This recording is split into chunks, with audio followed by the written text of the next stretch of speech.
کہ خدا نے ایشور نے ہمیں کیوں بنایا.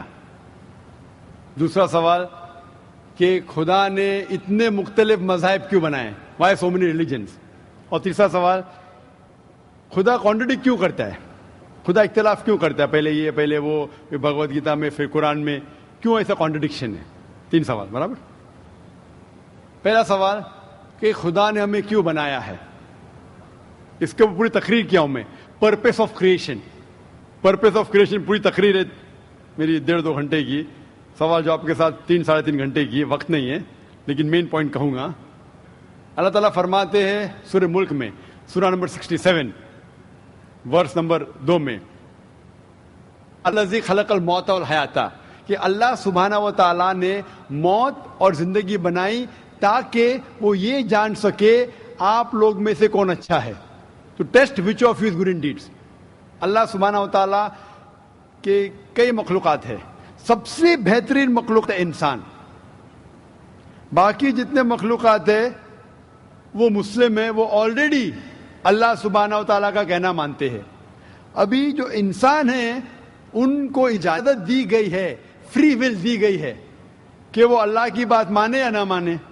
Almighty God has given us the free will. Free will دیا گیا ہے کہ آپ چاہو تو اللہ کی بات مانو, چاہو تو نہ مانو. یہ فری ول دینے کے بعد اللہ سبحانہ و تعالیٰ نازل کیا ہے کہ اس دنیا کا ٹیسٹ کیا ہے, the rules and regulations. اس دنیا میں انسان کو کس طریقے سے جینا, یہ لکھا گیا قرآن مجید میں. اگر آپ اللہ کے احکامات کے مطابق چلتے ہیں تو آپ سفلتا پائیں گے اور انشاءاللہ جنت میں جائیں گے. اگر احکامات کے مطابق نہیں چلیں گے تو آپ اس ایگزامینیشن میں فیل ہوں گے اور پھر جنت میں نہیں جائیں گے, دوزخ میں جائیں گے. تو this life is a test for the hereafter. یہ زندگی آخرت کے لیے امتحان ہے. میں آپ سے پوچھوں گا کہ آپ کالج کیوں جاتے, تو آپ بولیں گے گریجویٹ بننے کے لیے. اب میڈیکل کالج کیوں جاتے, تو آپ بولیں گے ڈاکٹر بننے کے لیے. تو ہم یہ دنیا میں آئے ٹیسٹ پاس کرنے کے لیے, کیونکہ اس دنیا میں آنے کے پہلے سورہ اعراف سورہ نمبر 7 آیت نمبر 172 میں لکھا ہے کہ اللہ سبحانہ و تعالیٰ نے ساری انسانیت کو, آدم سے اب تک ساری انسانیت کو from the lines of Adam کھڑا کیا, پوچھا کہ کون ہے عبادت کے لائق, اور سب نے کہا صرف ایک اللہ سبحانہ و تعالیٰ. پھر اللہ تعالیٰ نے پوچھا کہ کون یہ ٹیسٹ کرنا چاہتا ہے, تو انسان ہم بیوقوف تھے جو یہ ٹیسٹ کرنے کے لیے آئے, کیونکہ باقی لوگ جو پتھر, پہاڑ, جانور, یہ سب مسلم ہیں, پر ان کے پاس چوائس نہیں ہے. اگر آپ کے پاس چوائس نہیں ہے, فرشتے کے پاس چوائس نہیں, جو بھی اللہ کہتے وہ ان کی بات مانتے. لیکن ہم کو چوائس دینے کے بعد اگر ہم اللہ کی بات مانیں تو ہم فرشتے کے اوپر ہو جائیں گے, اگر نہیں مانیں گے تو فرشتے کے نیچے شیطان کے ساتھ ہوئیں گے. تو ہم نے بولے نہیں, ہم کو تو فرسٹ کلاس فرسٹ آنا ہے, تو آ گئے ہم وہاں پر, ہم اس دنیا میں. ٹھیک ہے, تو یہ ٹیسٹ ہے, اور انسان سب سے اچھی مخلوق ہے, best creation of almighty God.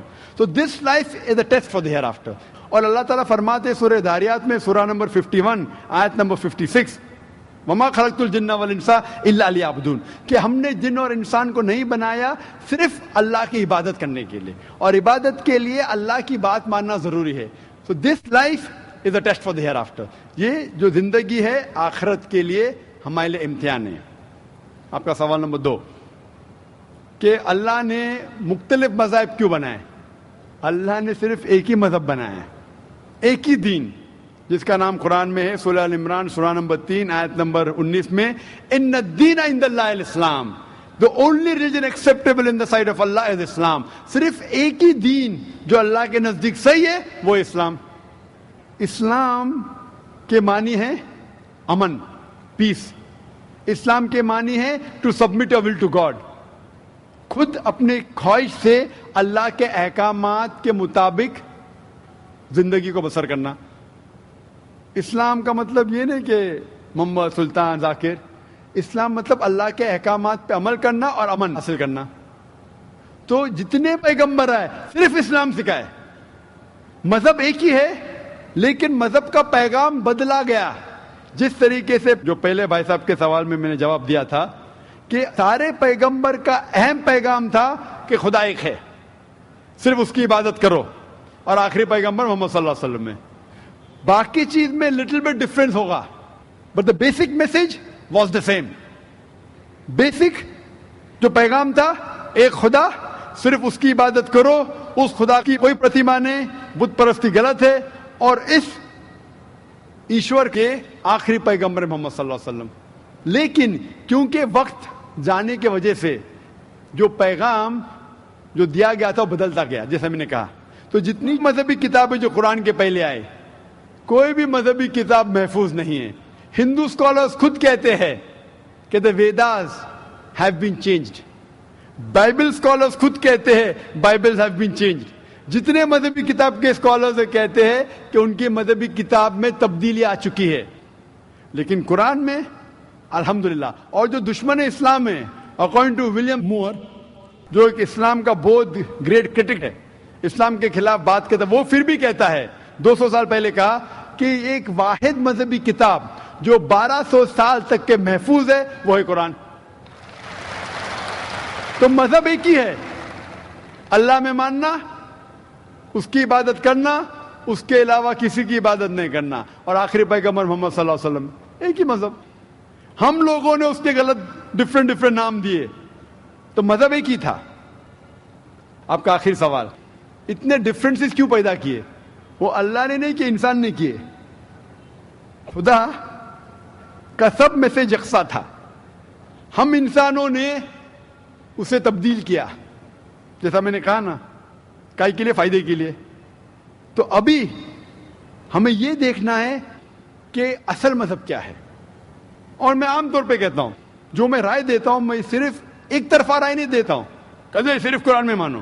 میں کیا کہتا ہوں, آپ کم از کم ایک بات پہ مانو کہ ایک کتاب 100% خدا کی ہے. ٹھیک ہے, یہ ماننے میں کسی کو گلا شکوا نہیں ہوگا. ہندو کہیں گا وید خدا کی کتاب ہے, عیسائی کہیں گا بائبل خدا کی کتاب ہے, مسلمان کہیں گے قرآن خدا کی کتاب ہے. پھر میں یہ کہتا ہوں کہ جو ساری مذہبی کتابوں میں یکسانیت ہے, ہم کم از کم اس کے اوپر عمل کریں. جو اختلاف ہے اسے کل ڈسکس کریں گے. صحیح بات. جو یکسانیت ہے, پھر آپ کہہ سکتے یہ تو وید اور قرآن میں ہے, کرسچن کہیں گا یہ بائبل اور قرآن میں, مسلم کہیں گا قرآن اور بائبل میں, قرآن اور وید میں. تو یہ بات تو 100% خدا کی ہے. آپ اس بات کو تسلیم کرتے کیا نہیں؟ جو چیز کامن ہے بائبل, وید, قرآن میں, وہ 100% اللہ کا کلام ہونا چاہیے. باقی ہے کہنے بات پر ڈسکس کریں گے. تو ساری مذہبی کتابوں میں لکھا ہے کہ محمد صلی اللہ علیہ وسلم آخری پیغمبر, اختلاف کی بات نہیں ہے. ساری مذہبی کتابوں میں لکھا ہے کہ خدا ایشور ایک ہے, کوئی اختلاف کی بات نہیں. نہ اس کی کوئی پرتیما ہے, نہ کوئی بت ہے, اس کی عبادت کرنا چاہیے. باقی چیز چھوڑو, کم از کم اس پہ تو عمل کرو.